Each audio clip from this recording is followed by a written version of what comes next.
Alguma vez você já se perguntou por que algumas relações parecem estar destinadas ao fracasso desde o início?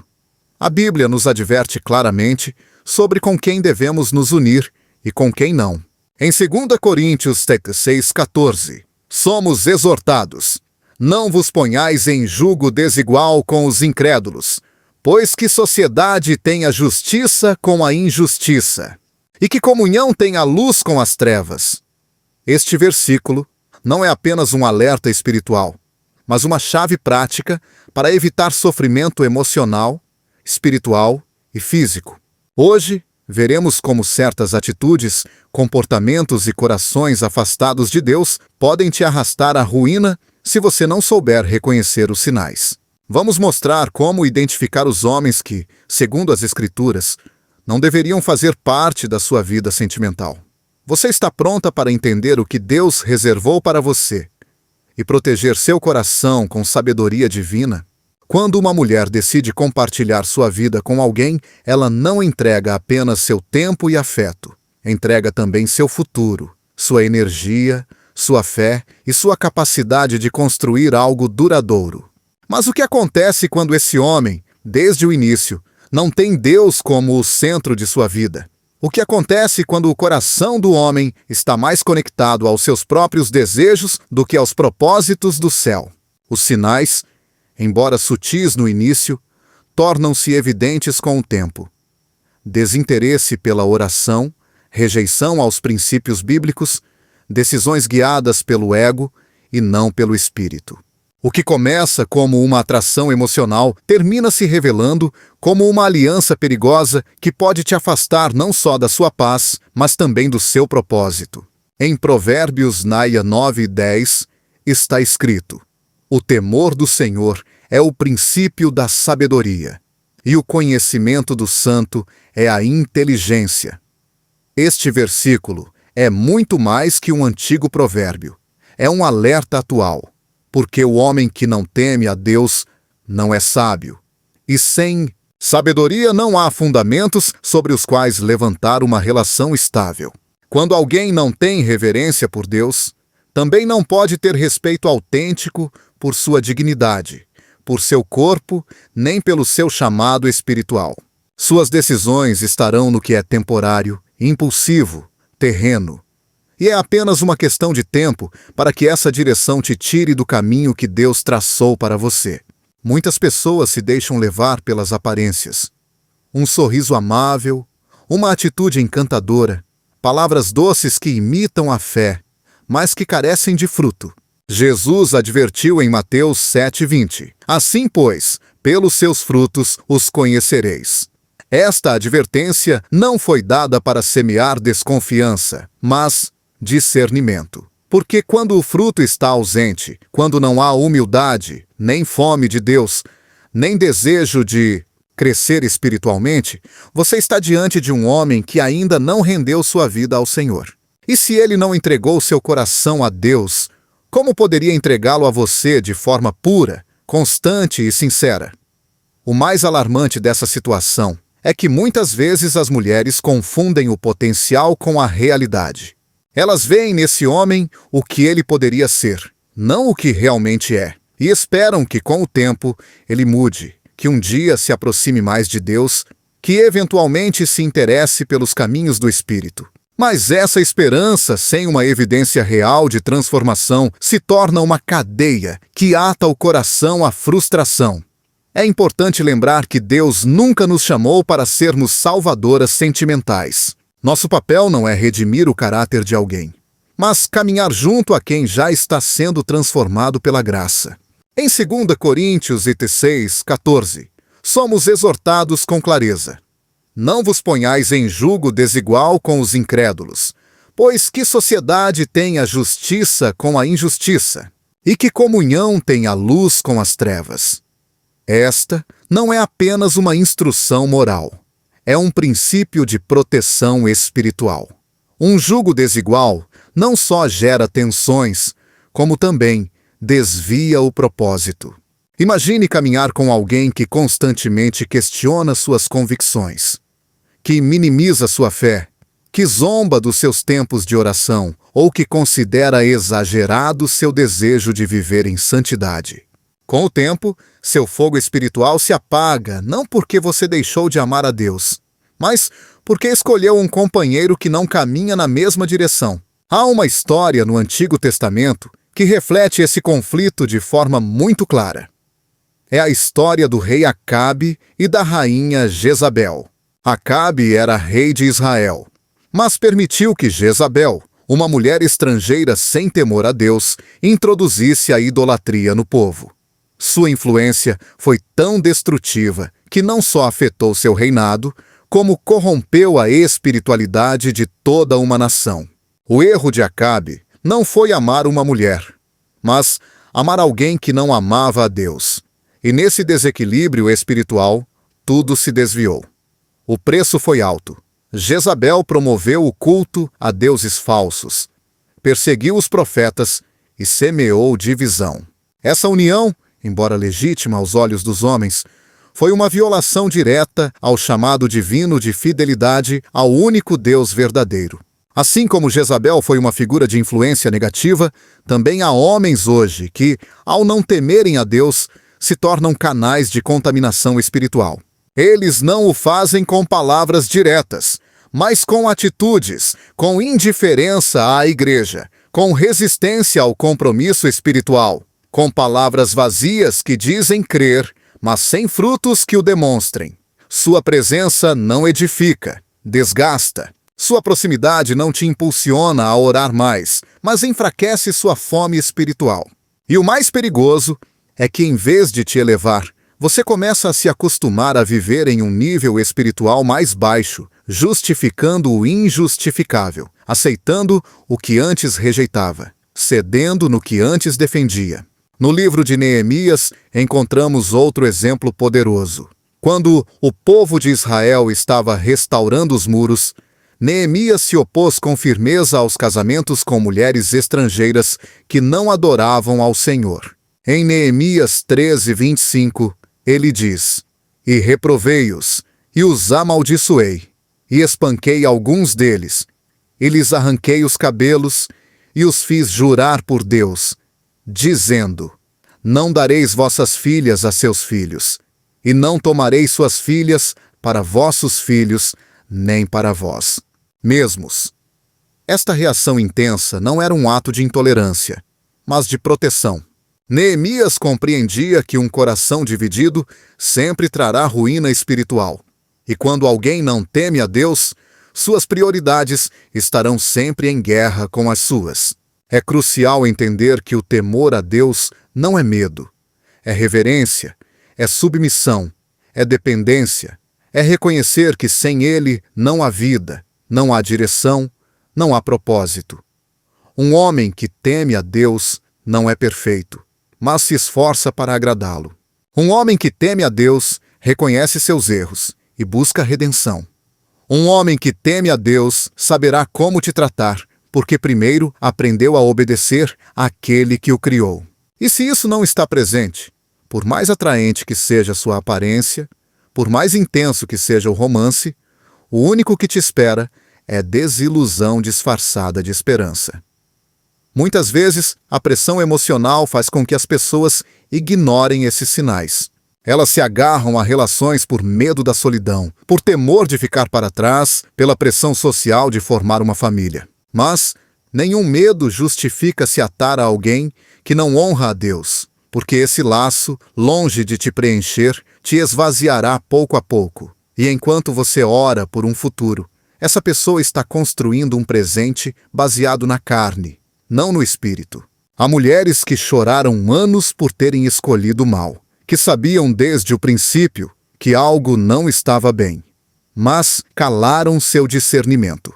Sua alma gritava, mas seu coração estava apaixonado, e nesse silêncio perderam tempo, paz e propósito. Mas Deus, em sua misericórdia, nunca deixa de enviar sinais. Sempre adverte, sempre guia, sempre dá a saída. O problema é quando escolhemos não ouvir. Samuel, o profeta, foi enviado para ungir o novo rei de Israel. Quando viu Eliabe, o filho mais velho de Jessé, pensou: certamente este é o ungido do Senhor.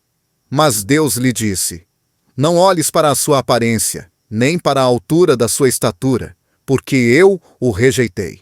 Porque o Senhor não vê como vê o homem, pois o homem olha para o que está diante dos olhos, mas o Senhor olha para o coração. 1 Samuel 16:7. Este princípio continua vigente. Não se trata do que você vê, mas do que Deus revela. Não se trata do que aparenta, mas do que há no profundo. Um coração que não teme a Deus, embora esteja bem vestido, embora saiba falar bonito, embora pareça correto, será sempre uma ameaça ao seu destino espiritual. É tempo de abrir os olhos espirituais e deixar de justificar o que não tem justificativa. Se um homem não ama a Deus, não pode te amar como você merece. Se não honra a Deus, não pode honrar seu chamado. Se não obedece a Deus, nunca poderá te conduzir por caminhos retos. Não há como construir algo eterno com alguém que só vive para o momentâneo. Deus não deseja que entremos em relações por necessidade, mas por propósito. Não te desenhou para mendigar amor, mas para que vivas em plenitude. Em Jeremias 29:11 diz: porque eu sei os planos que tenho para vocês, afirma o Senhor, planos de bem-estar e não de calamidade, a fim de lhes dar um futuro e uma esperança. E esses planos não incluem te atar a quem te desvia, mas unir sua vida a quem te impulsiona. Às vezes, o mais espiritual que você pode fazer é dizer não. É fechar a porta para o que parece bom, mas não é de Deus. É ter a coragem de escolher o caminho estreito, embora implique renúncias. Porque o amor verdadeiro não começa com uma atração, começa com uma direção, a que Deus traça desde o alto. E se esse homem não caminha nessa direção, então não é para você. Não se trata de julgar, mas de proteger. Porque o coração é frágil e Deus nos chama a guardá-lo. Em Provérbios 4:23 nos diz: sobre tudo o que se deve guardar, guarda o teu coração, porque dele procedem as fontes da vida. Esse mandato não é opcional, é vital, porque seu coração determina seu destino. E se você o entrega a quem não sabe cuidá-lo, perderá mais que uma relação, perderá o rumo. Este é o momento de fazer uma pausa e se perguntar com honestidade: o homem que tenho em minha vida teme a Deus? Ele demonstra isso com sua conduta? Sua presença me aproxima do céu ou me empurra ao conformismo espiritual? Suas palavras refletem sabedoria divina ou apenas desejos pessoais? O amor verdadeiro não é cego, é sábio. O amor verdadeiro não se alimenta apenas de emoções, mas de convicções. O amor verdadeiro se constrói sobre a rocha, não sobre a areia, e a única rocha segura é Cristo. Um dos sinais mais ignorados ao iniciar uma relação é a maneira como um homem maneja seu caráter sob pressão. Muitos mostram uma face agradável, enquanto tudo vai bem. Mas, quando enfrentam uma contradição, uma correção ou simplesmente uma frustração, o que sai de seu interior revela muito mais que suas palavras. Em Lucas 6:45 está escrito: o homem bom, do bom tesouro do seu coração tira o bem, e o homem mau, do mau tesouro tira o mal, porque a boca fala do que está cheio o coração. Esta verdade não se aplica apenas ao discurso, mas também ao temperamento. Quando um homem está cheio de amargura, ressentimento ou impulsividade, suas reações e decisões acabam por denunciá-lo. O problema com homens emocionalmente instáveis não é apenas a frequência de seus rompantes, mas sua incapacidade de exercer domínio próprio. Um homem que se deixa levar pela ira é como uma cidade sem muros, vulnerável, sem defesa, exposta ao inimigo. Provérbios 25:28 diz claramente: como cidade derribada, sem muro, assim é o homem que não tem domínio próprio. Esta comparação não é superficial. Nos tempos bíblicos, uma cidade sem muros estava à mercê de qualquer ataque. Da mesma forma, Um homem sem controle emocional está exposto a tomar decisões destrutivas que afetam aqueles ao seu redor.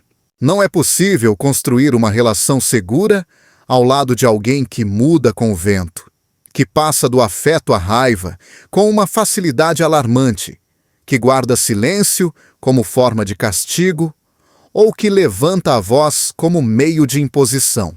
Há um padrão espiritual por trás da ira descontrolada. Não é simplesmente um problema de caráter ou um mau hábito aprendido na infância. É um sinal claro de que há áreas de sua alma que não foram rendidas ao senhorio de Cristo. Em Gálatas 5, 22, 23, o apóstolo Paulo nos ensina qual é o fruto do Espírito: amor, alegria, paz, paciência, amabilidade, bondade, fé, mansidão, domínio próprio. Um homem guiado pelo Espírito Santo manifesta domínio, paz interior. Se esses frutos estão ausentes, se o que domina são os impulsos, a agressividade ou a frieza emocional, então esse homem ainda caminha na carne. Romanos 8,6 adverte que a mentalidade da carne é morte, mas a mentalidade do Espírito é vida e paz. Portanto, não se trata de justificar suas reações como coisas de caráter, mas de reconhecer que é uma sinal clara de desconexão com Deus. No livro de Gênesis, é apresentada a primeira advertência divina contra a ira não controlada. Deus fala a Caim antes que ele assassine seu irmão Abel. Em Gênesis 4, 6, 7, lemos: Então o Senhor disse a Caim: Por que te iraste? E por que está descaído o teu semblante? Se procederes bem, não é certo que serás aceito.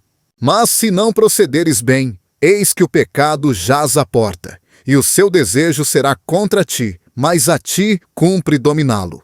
Este trecho revela que a ira, quando não é dominada, se torna uma porta aberta ao pecado. Caim escolheu não dominá-la, e sua raiva culminou em assassinato. Embora nem todos os homens que se iram chegarão a tal extremo, o princípio é o mesmo. A ira não contida sempre produz morte, seja em forma de violência verbal, emocional ou espiritual. Quando um homem não tem domínio próprio, suas palavras se tornam armas. Em Provérbios 15, 1, afirma-se: a resposta branda desvia o furor, mas a palavra dura suscita a ira. Uma relação onde a comunicação é marcada por gritos, sarcasmos, insultos ou ameaças não é uma relação, é um campo de batalha disfarçado de companhia. A linguagem reflete o nível de governo interno que esse homem tem. Se ele não pode controlar sua boca, também não poderá construir uma relação saudável, porque em vez de edificar, destruirá. E o mais preocupante é que, com o tempo, essa violência verbal se normaliza. A vítima começa a acreditar que é parte do amor, que faz parte das diferenças de casal. Mas o que a Escritura aponta como fruto da carne não pode ser reinterpretado como prova de afeto. Em Efésios 4:31, o apóstolo Paulo instrui os crentes: longe de vós toda a amargura, e cólera, e ira, e gritaria, e blasfêmias, e toda malícia. Esta não é uma sugestão opcional. É uma ordem para aqueles que foram transformados por Cristo. Se um homem diz ser crente, mas vive constantemente preso à ira, se justifica seu maltrato com o cansaço, o estresse ou a pressão, está ignorando uma instrução direta de Deus. O problema não é a emoção da ira em si, que pode surgir mesmo no justo. O problema é viver governado por ela. No Salmo 37:8 está escrito: deixa a ira e abandona o furor. Não te indignes para fazer o mal. Um homem que não deixa a ira está a um passo de cruzar a linha que separa o conflito do pecado. O verdadeiro caráter de uma pessoa se revela quando é confrontada. Nesse momento, sua reação diz mais que qualquer promessa anterior. Muitos homens podem parecer amorosos enquanto tudo corre conforme seus planos, mas basta uma palavra que o contradiga para que surja o que está oculto. Em Provérbios 29:11, somos advertidos: o tolo dá vazão completa à sua ira, mas o sábio, no fim, a acalma. Se um homem não pode receber uma correção sem explodir, se não tolera que lhe mostrem um erro sem erguer uma barreira de orgulho ou agressão, então sua imaturidade emocional o incapacita para qualquer relação duradoura. A sabedoria bíblica não se mede por conhecimento, mas pelo controle que uma pessoa exerce sobre si mesma. O Evangelho não transforma apenas a mente, transforma também as emoções. E se um homem foi realmente tocado por Deus, seu temperamento também dá sinais disso. Em 2 Timóteo 1:7, somos lembrados de que Deus não nos deu espírito de covardia, mas de poder, de amor e de domínio próprio. Este domínio não é uma capacidade humana. É o fruto de viver submetido ao Espírito.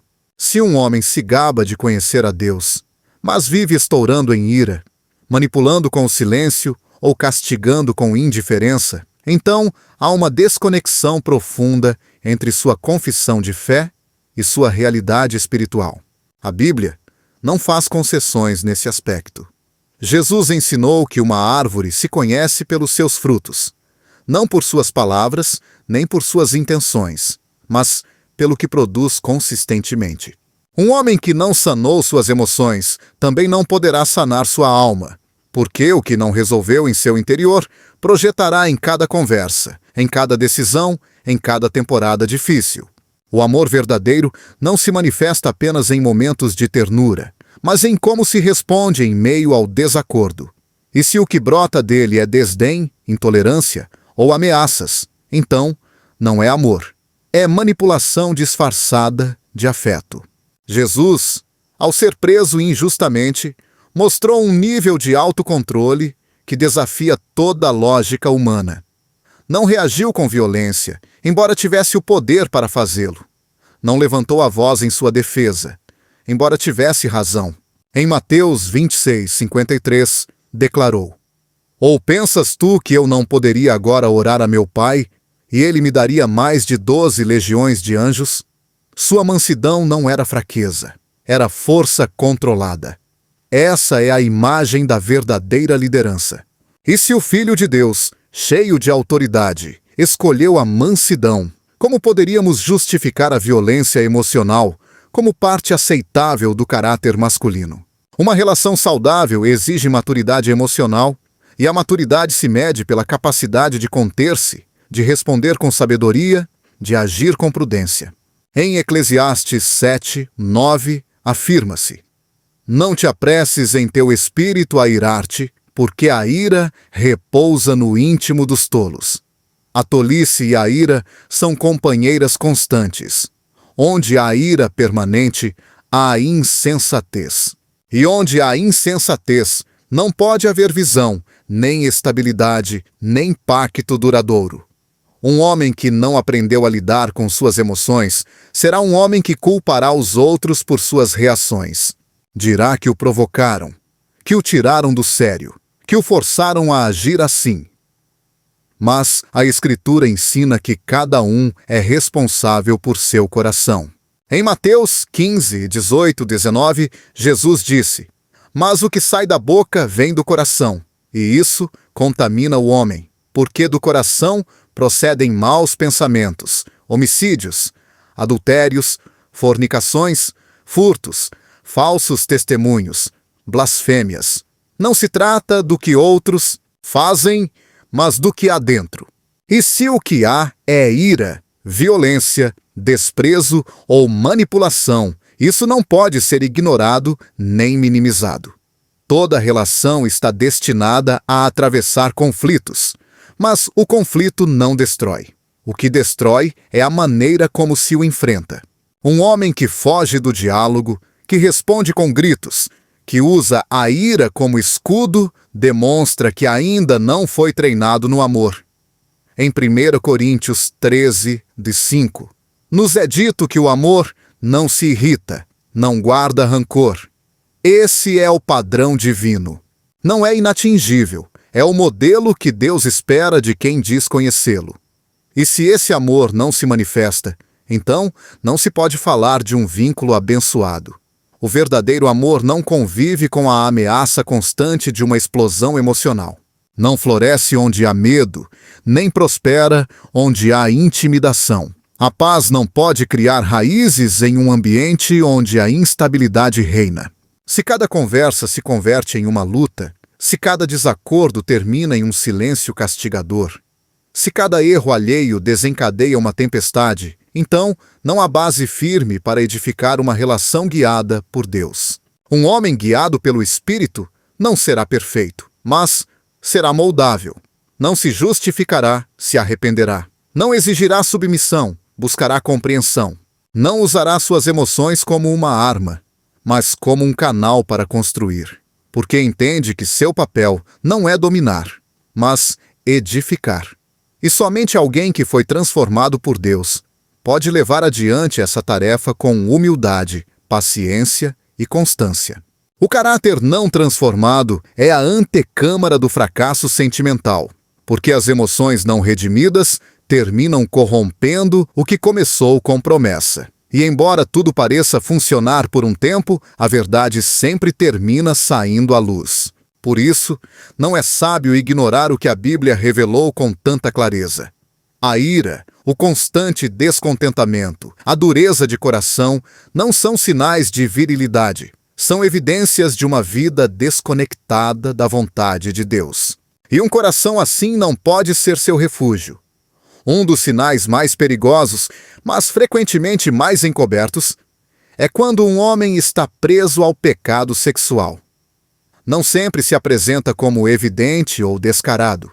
Em muitas ocasiões, se oculta sob aparências de espiritualidade, de domínio próprio ou de boas intenções. Mas o pecado que se guarda em segredo sempre termina contaminando tudo o que é visível.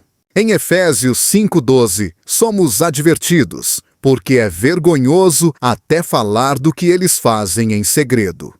No entanto, o silêncio que rodeia esse pecado não o neutraliza.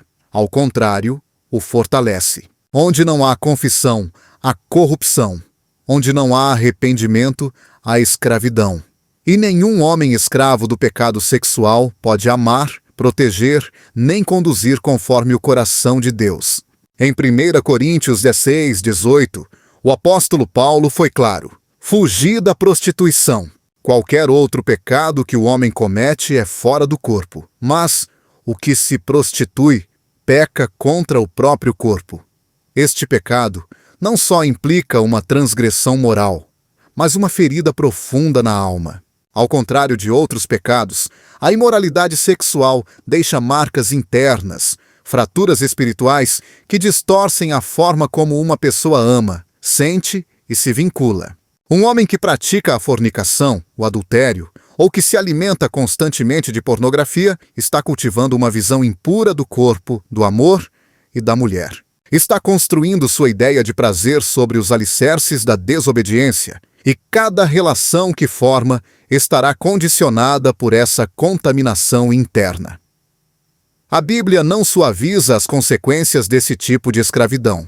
Em Provérbios 6:27 e 29, a Escritura pergunta: tomará alguém fogo em seu seio, sem que suas vestes se queimem? Andará alguém sobre brasas, sem que se queimem os seus pés? Assim é o que se chega à mulher do seu próximo. Não ficará impune todo aquele que a tocar. O pecado sexual não é uma tentação inofensiva, nem uma fraqueza trivial. É fogo que consome, é um pacto rompido com a pureza, é um altar levantado aos ídolos do desejo acima da vontade de Deus. E quem o acaricia como se fosse inofensivo, termina marcado por cicatrizes que não se curam sem um profundo processo de quebrantamento e restauração. O rei Davi, um homem segundo o coração de Deus, caiu nesse pecado quando permitiu que seus olhos dominassem sua vontade. Em 2 Samuel 11, é relatado como ele observou Batseba, desejou-a, mandou chamá-la e se deitou com ela, apesar de saber que era esposa de outro homem. O que se seguiu foi uma cadeia de consequências: mentira, assassinato, perda familiar e aflição. O juízo de Deus não foi imediato, mas foi inevitável, porque o pecado oculto aos olhos humanos está sempre exposto diante do olhar do Altíssimo. Em Números 32, 23, está escrito: "E saibam que o seu pecado os alcançará."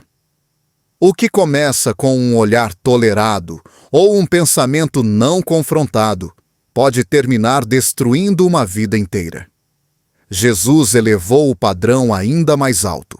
Em Mateus 5:28, declarou: "Mas eu lhes digo que qualquer que olhar para uma mulher para desejá-la, já cometeu adultério com ela no coração."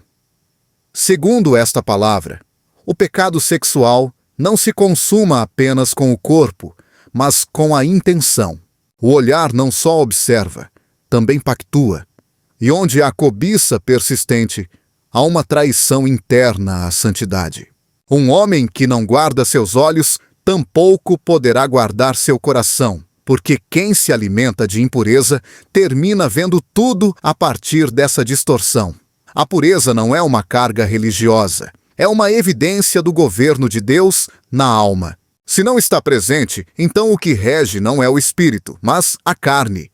Em Romanos 6,16, Paulo adverte: "Não sabeis que a quem vos ofereceis como servos para a obediência, desse mesmo a quem obedeceis sois servos." Um homem não libertado do pecado sexual é, em essência, escravo. E um escravo não pode oferecer liberdade. Só quem foi limpo, restaurado e disciplinado por Deus pode sustentar uma relação que honre ao Senhor. Não basta dizer que se luta com a tentação. Quem verdadeiramente foi transformado não se justifica, se aparta, não raciocina com a tentação, foge, como fez José no Egito, quando foi assediado pela esposa de Potifar. Em Gênesis 39:12, ele não ficou para negociar, não se explicou, não tentou suavizar a situação. Fugiu, deixando inclusive sua roupa para trás. Essa atitude é a que revela se o coração foi rendido ou não. Muitos tentam disfarçar sua adicção com linguagem religiosa.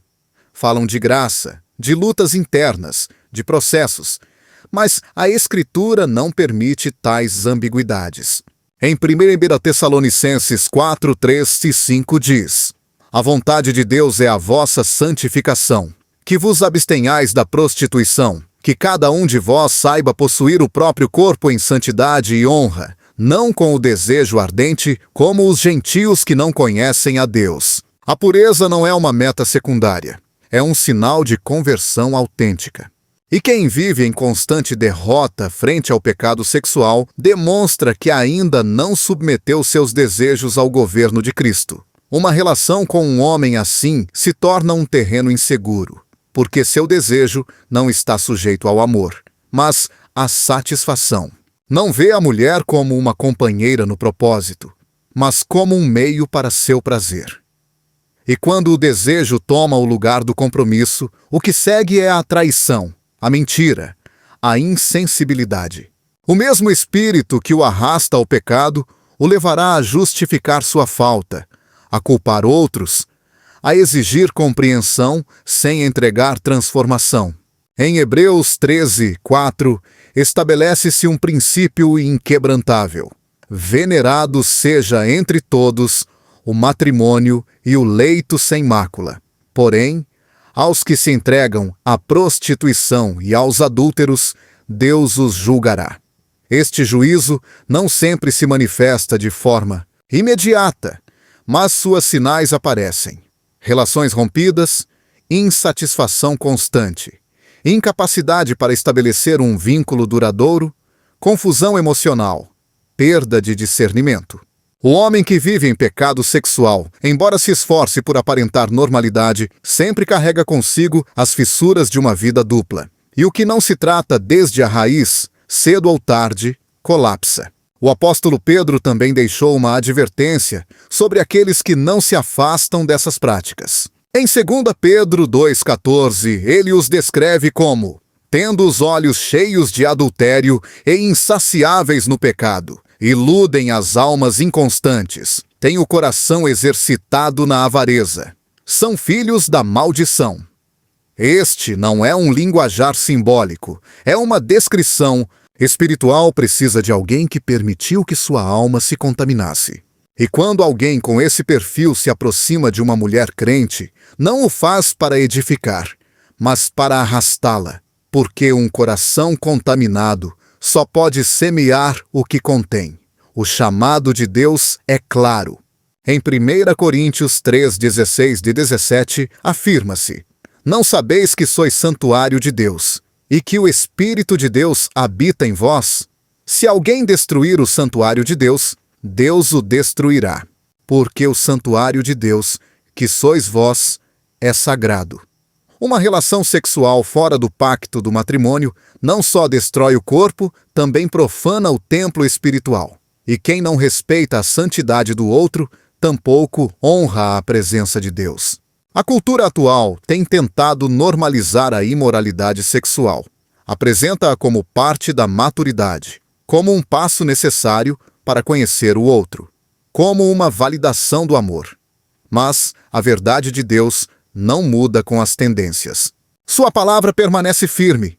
Em Hebreus 10, 26, 27, adverte-se: porque se pecarmos voluntariamente, depois de termos recebido o pleno conhecimento da verdade, já não resta sacrifício pelos pecados, mas uma horrível expectativa de juízo e de fogo ardente que há de devorar os adversários. Quem conhece a verdade e escolhe ignorá-la, coloca-se em uma posição perigosa, e mais ainda se pretende arrastar outros consigo. O corpo não foi criado para ser instrumento de pecado, mas templo de adoração. Em Romanos 12, 1, Paulo exorta: Rogo-vos, pois, irmãos, pela compaixão de Deus, que apresenteis os vossos corpos como sacrifício vivo, santo e agradável a Deus, que é o vosso culto racional.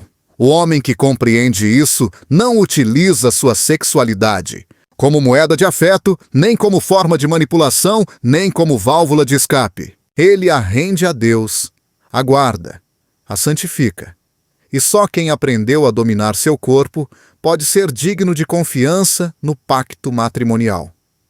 Não se trata de condenar quem caiu, mas de advertir sobre aquele que escolhe permanecer ali.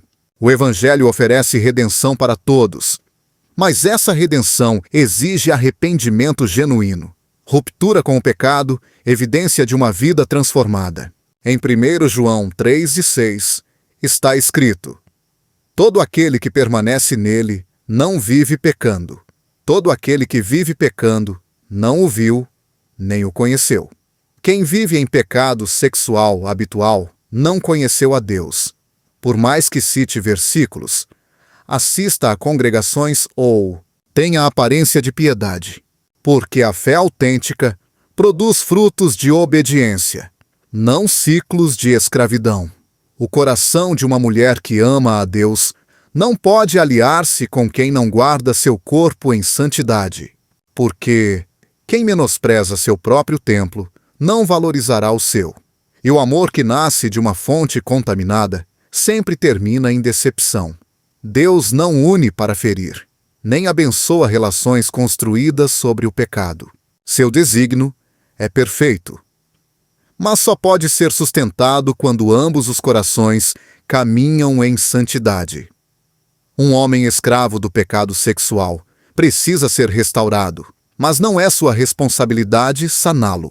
Você não foi chamada para ser instrumento de reforma emocional, nem para justificar condutas destrutivas. Foi chamada para ser guardiã de sua fé, de sua pureza, de seu propósito, e essa missão começa com decisões sábias. O amor verdadeiro se manifesta quando se honra o corpo, quando se respeita a alma e quando se prioriza a vontade de Deus sobre os impulsos do momento. O pecado sexual não é uma fraqueza qualquer, é uma evidência de uma vontade não redimida. E onde não há redenção, não pode haver pacto duradouro. A graça de Deus restaura, mas não substitui o discernimento. Por isso, se os frutos de santidade não estão presentes, é sinal suficiente para se afastar, não por temor, mas por obediência. Porque onde habita o pecado, não pode florescer a bênção. Um dos erros mais comuns ao escolher um parceiro é ignorar a direção espiritual do homem. Não se trata de se ele é amável, trabalhador ou simpático, mas de se ele sabe quem é em Deus e para onde vai. O propósito não é um luxo para poucos, é a razão pela qual fomos criados.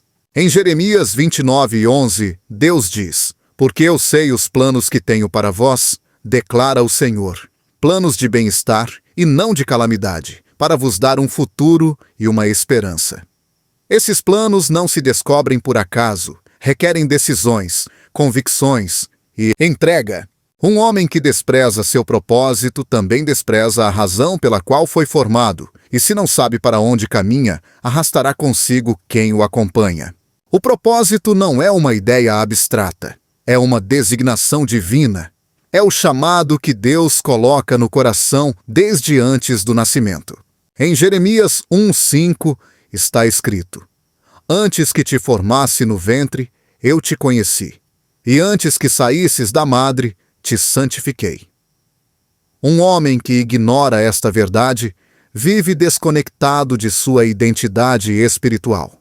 Pode ter sonhos pessoais, metas profissionais, até mesmo conquistas materiais, mas se não alinhou sua vida com o desígnio divino, tudo o que constrói será temporário e vazio.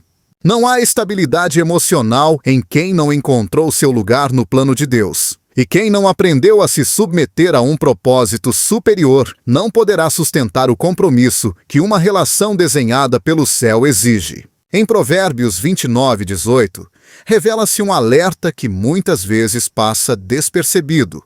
Onde não há visão, o povo se corrompe. A visão não só dá direção, como também estabelece limites. Quando um homem não tem clareza sobre seu chamado, vive à mercê de suas emoções, de seus desejos, das oportunidades passageiras. Muda constantemente de rumo, duvida, retrocede, se dispersa, e essa instabilidade não fica em seu interior, contamina tudo o que toca. Uma relação com alguém assim se torna um ciclo de ilusões, planos inconclusos, decisões impulsivas e ciclos de frustração. Porque onde não há propósito, há perda. Deus não chamou o homem para vagar sem sentido. Desde o princípio, o Criador entregou uma tarefa clara. Em Gênesis 2:15 diz: "Tomou, pois, o Senhor Deus ao homem e o colocou no jardim do Éden para o lavrar e o guardar." O desígnio original incluía responsabilidade, foco, função. E essa designação precedeu até mesmo o matrimônio. O propósito foi entregue antes da parceira, o que implica que um homem deve ter um entendimento mínimo de seu chamado antes de compartilhar sua vida com alguém. Porque quando se une sem ter propósito, espera que a mulher preencha esse vazio, mas nenhuma relação foi desenhada para substituir a falta de direção. O amor pode sustentar muitas coisas, mas não pode suprir o sentido de vida que só o Criador pode revelar.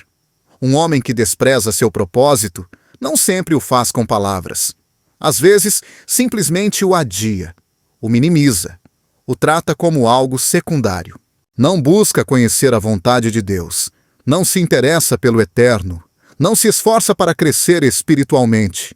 Vive o dia a dia sem fome de avançar no chamado, sem paixão por servir, sem desejo de fazer a diferença no mundo.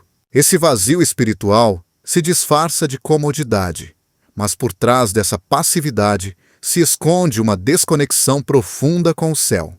Porque, quando o fogo do propósito arde no coração, não pode ser ignorado nem silenciado. Em Efésios 2:10 afirma-se: "Porque somos feitura dele, criados em Cristo Jesus para boas obras, as quais Deus preparou para que andássemos nelas." Este versículo revela que a vida cristã não é apenas para sobreviver, mas para avançar em obras específicas preparadas por Deus. Se um homem ignora esse desígnio, vive abaixo de seu chamado. E quem vive abaixo de seu chamado não poderá levantar ninguém. Em vez de te guiar ao cumprimento do destino, ele se tornará um obstáculo sutil, uma carga emocional, uma voz apagada. Não porque seja mal intencionado, mas porque não está conectado à fonte que dá sentido a cada passo.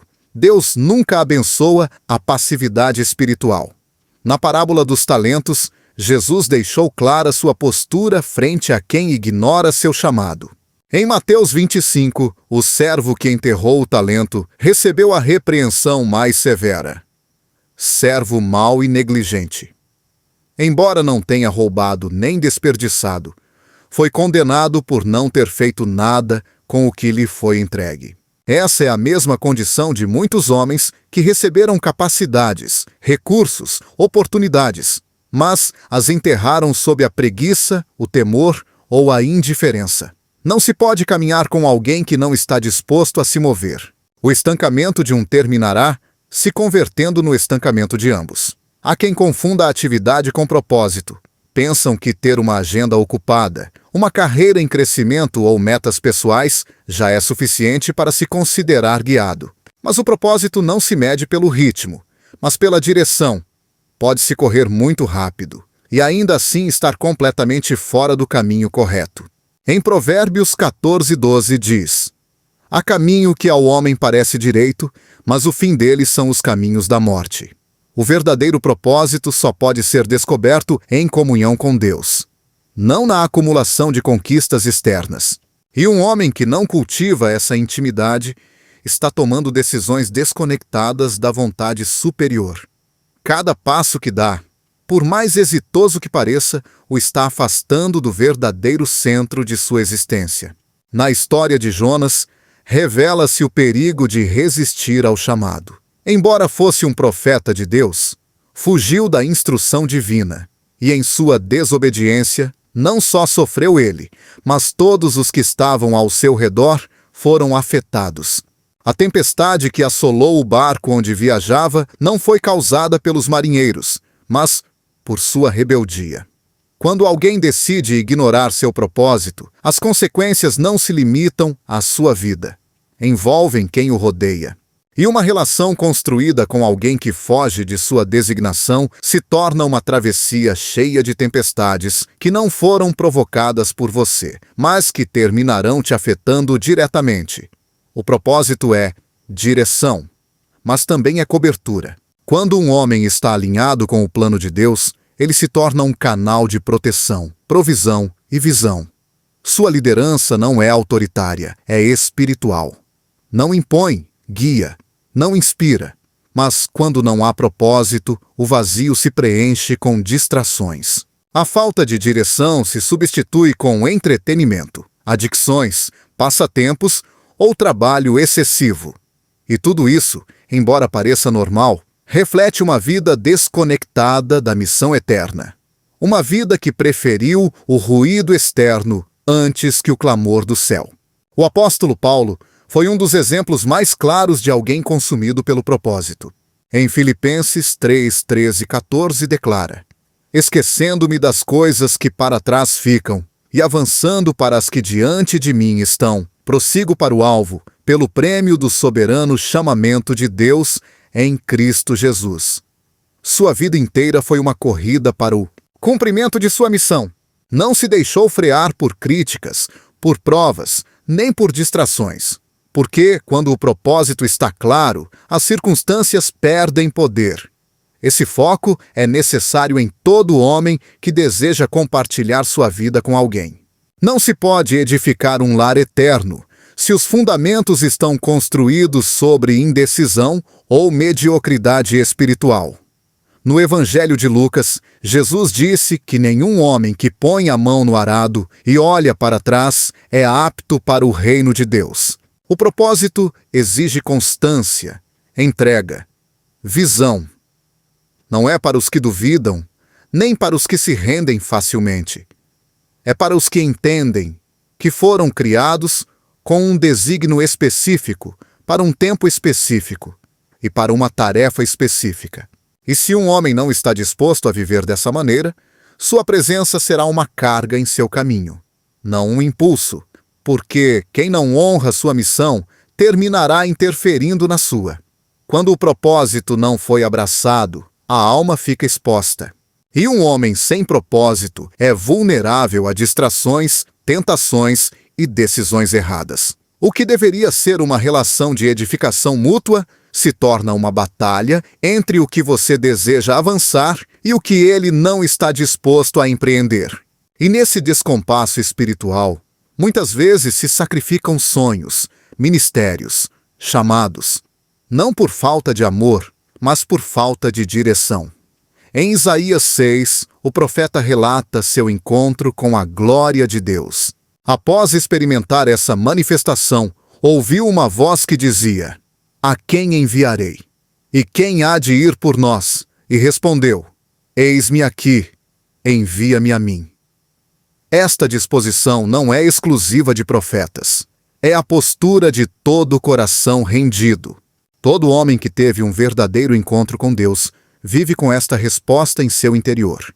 Não todos serão enviados às nações, mas todos foram chamados a algo.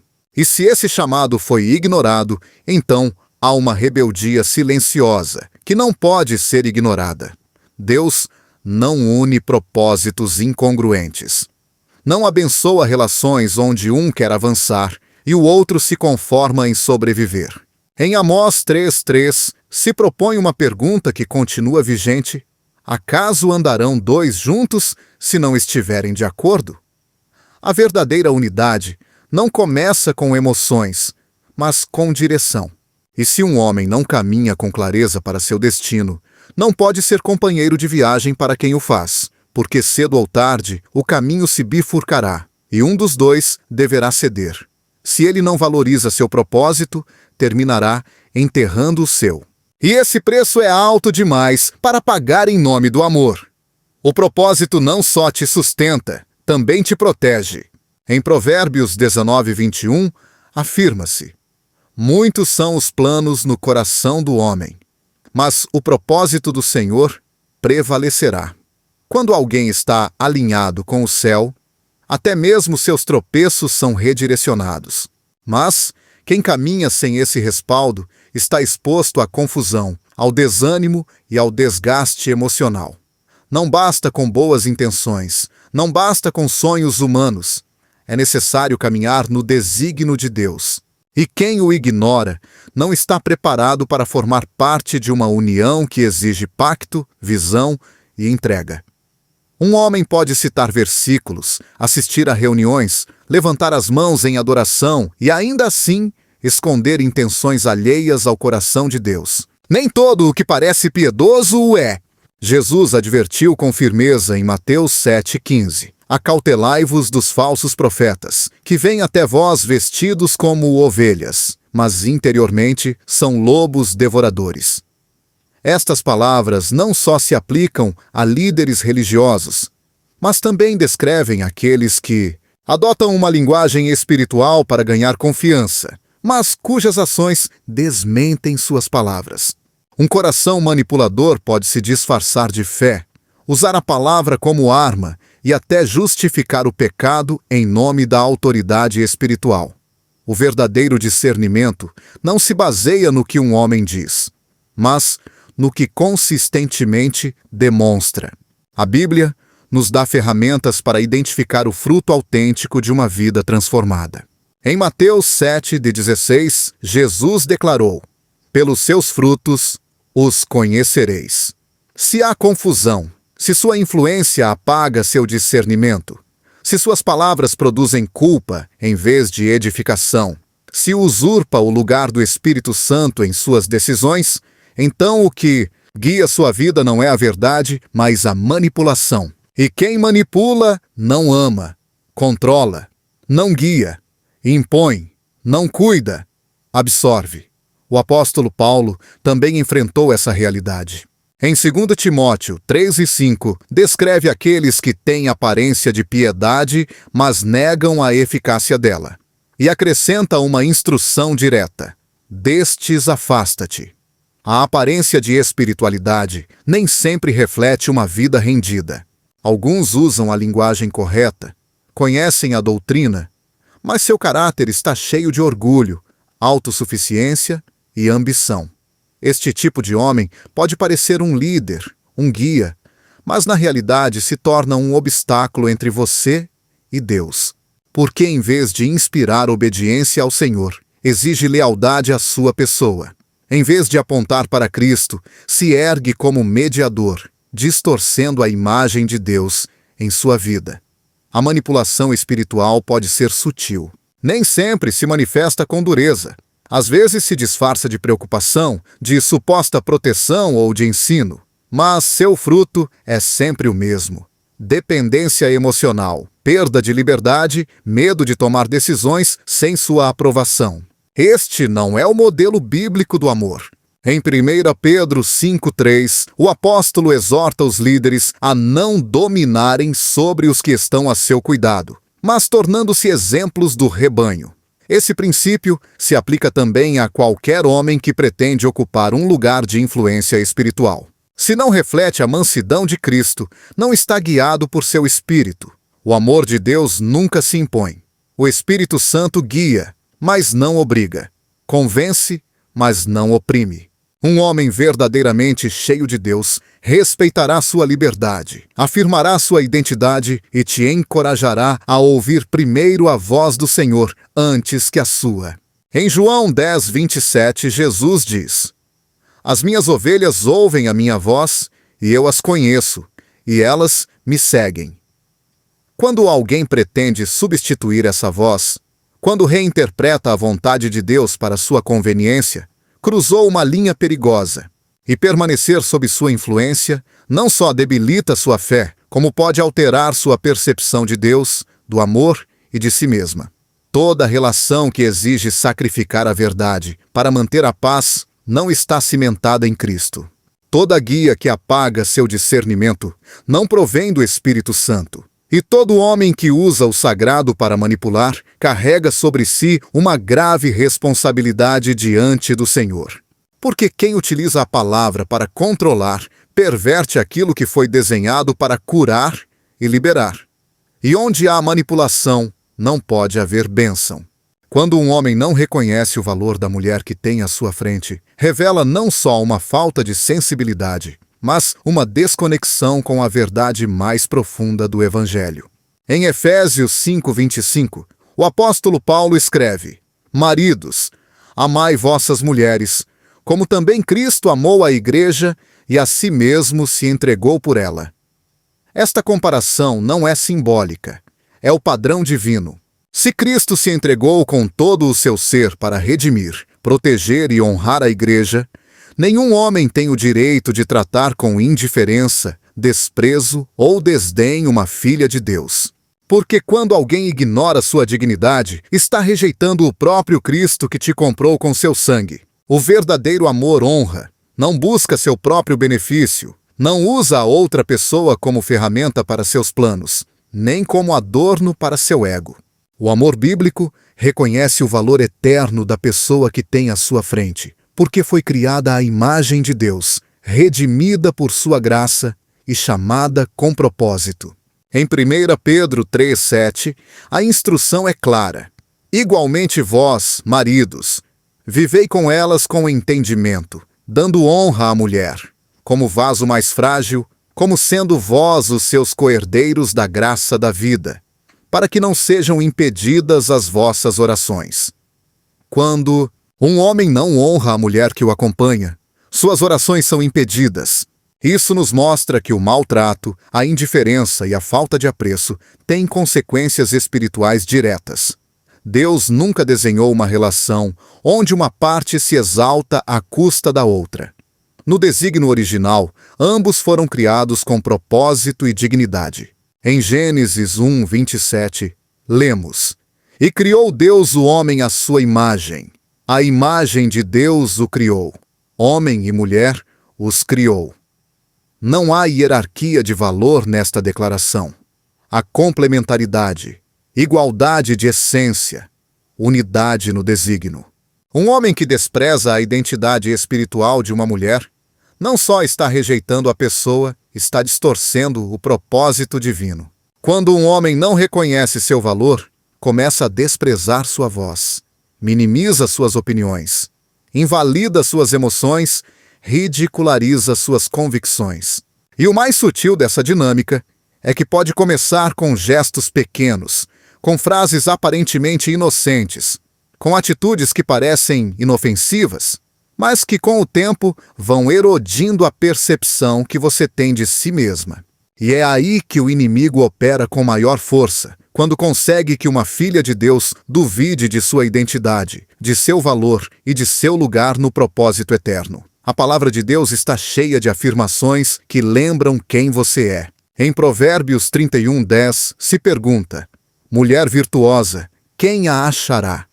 O seu valor muito excede o de rubis. Você não é uma opção. Não é um prêmio de consolação. Não é alguém a quem se pode tratar com leveza. Você é parte do desígnio sagrado, criada com beleza, inteligência, força e sensibilidade para refletir o Criador. E se um homem não pode ver isso em você, então não está capacitado para te acompanhar no caminho do seu destino. Jesus, em sua caminhada pela terra, mostrou com clareza como se deve tratar uma mulher. Não foi indiferente às suas lágrimas, não foi brusco com suas palavras, não ignorou suas necessidades. Em João 4, ao encontrar-se com a mulher samaritana, não a condenou por seu passado, mas a guiou à verdade com compaixão. Em Lucas 8, permitiu que uma mulher com fluxo de sangue tocasse seu manto, e em vez de repreendê-la, abençoou-a e a chamou de filha.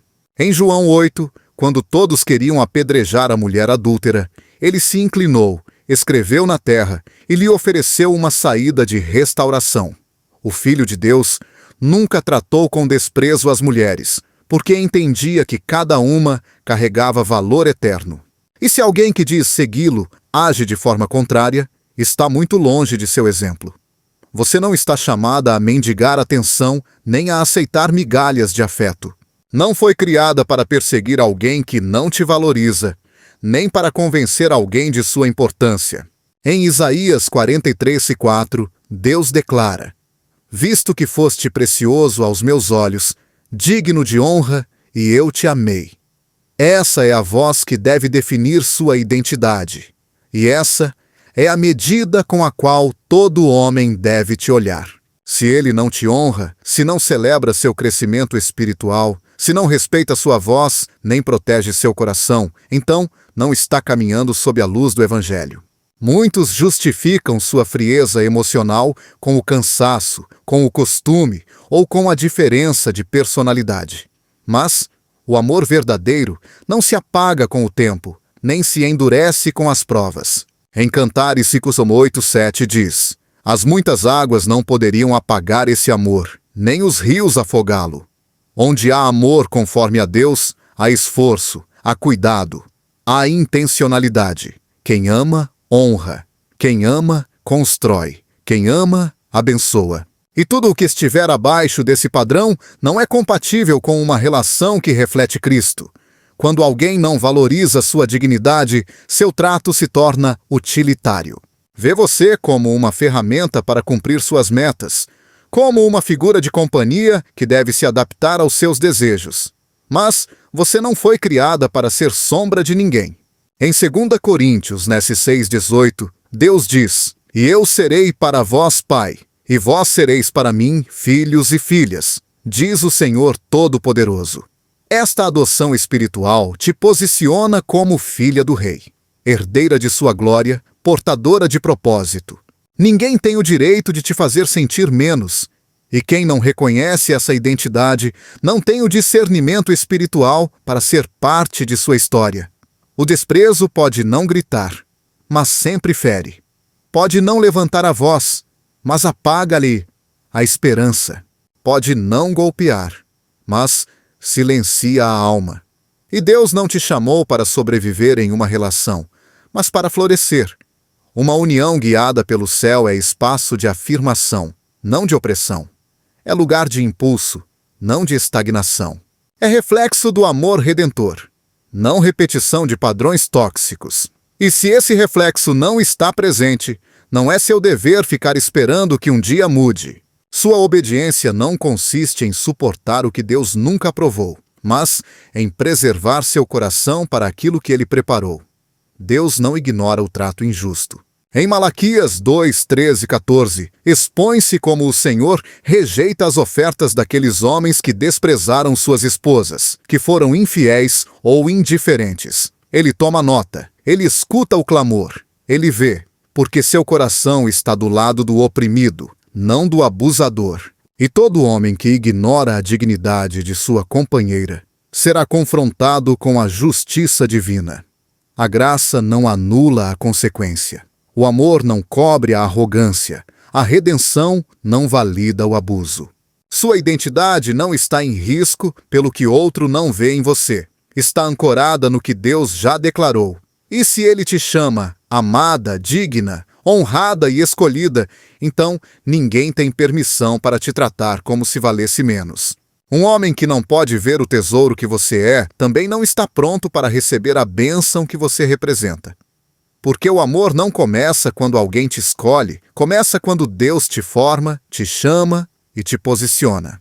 E tudo o que se alinhe com esse amor será bênção. Tudo o que o contradiga será tropeço. E dos tropeços também nos livra o Senhor. O coração que aprende a esperar em Deus nunca será envergonhado. Não se trata apenas de evitar o homem incorreto, mas de se preparar para reconhecer o correto, alinhada com o céu e não com a pressa do mundo. O tempo de solteirice não é castigo, é treinamento. É ali que Deus fortalece seu discernimento, define sua identidade e molda seu caráter. Você não está incompleta, está em processo. E quando chegar esse alguém, que também tenha rendido sua vida ao propósito eterno, você saberá. Porque o amor verdadeiro não confunde nem retarda, confirma e edifica. E isso só Deus pode revelar.